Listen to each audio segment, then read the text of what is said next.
Muy buenas tardes. El tema que vamos a hablar hoy va a ser lo que es la hidrodinámica.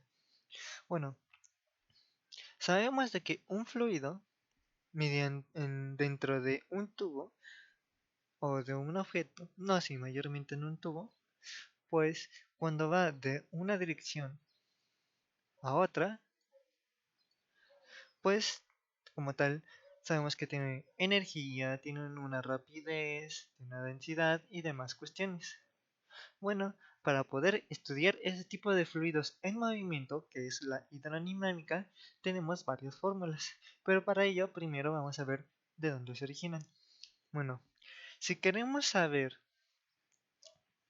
cuánta fluidez o cuánto fluido pasa en un objeto, pues uno pensaría en, bueno, primero saber cuánto es la área del tubo y obviamente la velocidad que uno lleva. Muchas veces no sabemos cuánto velocidad tiene, pero sí cuánto fluido ha pasado en esa área, obviamente por segundo y este tipo de cosas. Y obviamente podemos calcular la área. Entonces, esta ecuación para poder calcular cuánto fluido se transporta en esa tubería en esa área va a estar de la siguiente forma. Va a ser Q, que es la cantidad de fluido que pasa por ese lugar, va a ser igual a la velocidad por el área. Obviamente sabemos que la velocidad va a estar en metros sobre segundo al cuadrado y el área va a estar en metros cuadrados. Y obviamente al hacer todo este tipo de ecuaciones vamos a ver de que las cantidades físicas que van a ser va a ser metros cúbicos sobre segundo. Muy bien, pero sabemos también de que no todos los tubos van a pasar por... Más bien, no todos los tubos tienen la misma forma. Hay algunos tubos que tienen esta forma, donde una parte es más ancha que la otra. Hay tubos que van de una sección a otra, e incluso el grosor, o más bien el radio de un tubo es mayor que el otro. Pues obviamente hay que saber cómo calcular eso. Y muchas veces va a ser por otros principios. Pero uno de los principios que hay que saber es de que obviamente la cantidad de fluido que va por esta zona va a ser la misma cantidad de fluido que va a venir en esta zona en algún momento. Entonces, ¿qué queremos decir? Que Q1 va a ser igual a Q2. O sea, la cantidad de fluido que pasa por una parte, que aquí vamos a decir que este es Q1, va a ser la misma cantidad de fluido en algún momento que va a pasar por esta parte. Obviamente, si tenemos un fluido constante o una fluidez constante, pues podemos decir que en efecto esto pasa. Y obviamente, al utilizar esta relación del principio, vamos a tener que V1 por A1 va a ser igual a V2 por A2. Entonces, ya sabemos cómo calcular tanto la fluidez de un tubo, obviamente de una forma canónica podríamos decirlo, como cuando hay una diferencia entre radios o entre áreas. Ahora uno pensaría, entonces, ¿podremos saber la cantidad de energía que va a tener ese fluido? Pues en efecto, obviamente si ya llevaron un curso de física o de mecánica, vamos a ver de que la energía cinética más la gravitatoria va a ser igual a la energía mecánica. Pues también va a pasar lo mismo que un fluido, solo de que va a depender de otros factores. Obviamente, si no han llevado ese tipo de materias, pues obviamente pues es la primera vez que van a ver este tipo de cosas. Pero, pues sabemos de que pues un fluido va a tener una presión. Y que yo pienso de que ya sabemos cómo calcularla. Pero también va a tener una velocidad que va a estar al cuadrado por el área que pasa por ese lado sobre 2. Lo vamos a ver por qué.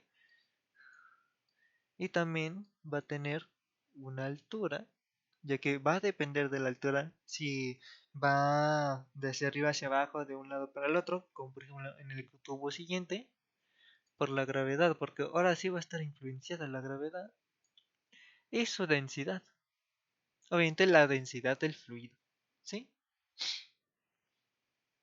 Entonces, siempre y cuando sepamos la densidad, la altura donde se va a repercutir en ese fluido, su velocidad y el área y la presión, podemos encontrar la energía que tiene ese fluido. Obviamente para esta ecuación va a ser constante, CTE. Cuando la energía es constante, o más bien el fluido es constante, para calcular su energía va a ser la presión por la velocidad al cuadrado por el área sobre 2 más la altura por la gravedad por la presión que lleva. Pero, ¿qué pasa en este tipo de objetos de aquí? Entonces, sabiendo de que cuando va a pasar de un lugar al otro van a tener la misma fluidez, entonces también va a tener la misma energía. Entonces vamos a tener la siguiente ecuación. P1 más la velocidad en la parte 1 al cuadrado por el área 1 sobre 2 más la altura por la gravedad por la por su densidad. Aquí puede ser H1 va a ser igual a la presión 2 más la velocidad 2 al cuadrado por el área 2 sobre 2 más la altura, la segunda altura por la gravedad por la densidad del fluido. ¿Qué estamos diciendo? Que si tenemos en este punto va a tener esta energía y cuando estemos en este otro punto debe ser igual a esta otra energía. Obviamente la presión 1 puede ser la presión atmosférica, la presión que tiene al inicio, puede ser bastantes cosas, ya que no solamente pueden ser tubos de esta forma, también pueden ser tubos en forma de U, tubos también en forma de U, pero de esta forma, y va a tener esa misma simbología. Vamos, la presión en esta parte de acá va a ser igual a la presión que va a llevar en esta parte de acá. La presión que va a estar en esta parte va a ser la misma de la presión que va a estar en esta parte. Obviamente, como por ejemplo, si decimos de que P1 va a ser igual a la presión atmosférica, pues la presión 2 va a ser la presión que va a llevar en esta parte más la presión atmosférica.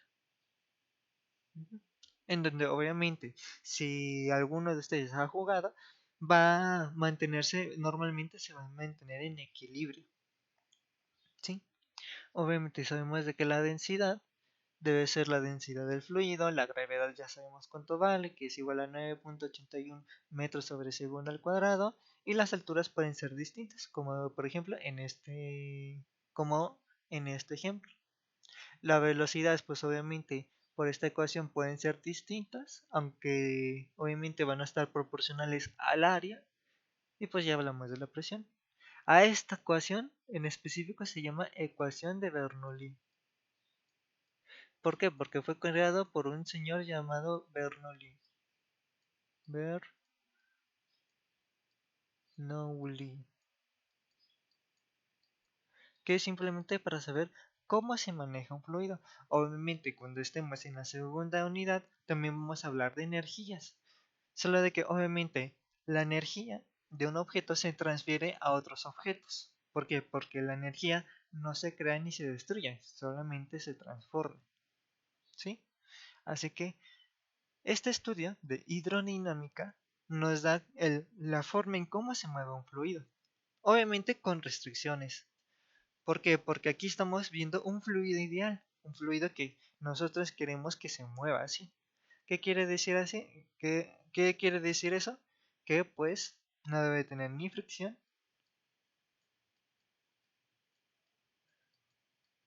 obviamente la fricción interna del objeto, ni viscosidad,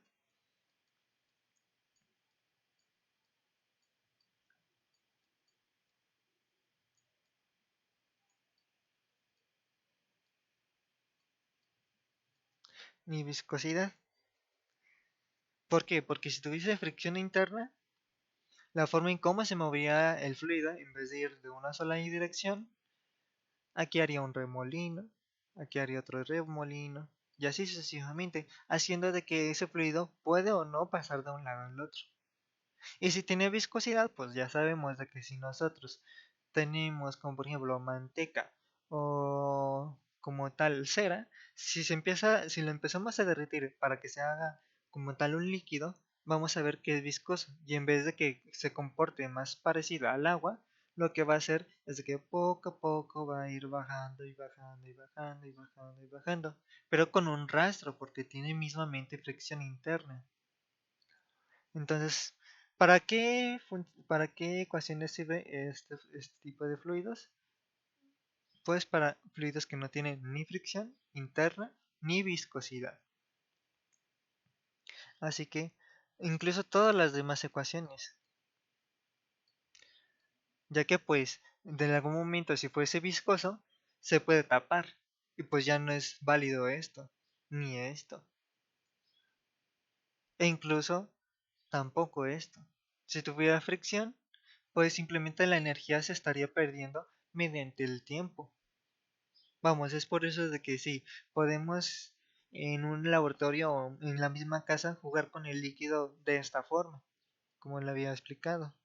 Pero si nosotros queremos saber cuánta presión hay en el agua y demás cuestiones, pues va a depender no solamente de la altura, sino de que qué tan pesada sea el agua, ya que sabemos de que el agua no solamente es H2O, también tiene minerales, tiene tierra y otro tipo de sustancias que hacen que el agua sea tanto más pesada, con más fricción e incluso más viscosa.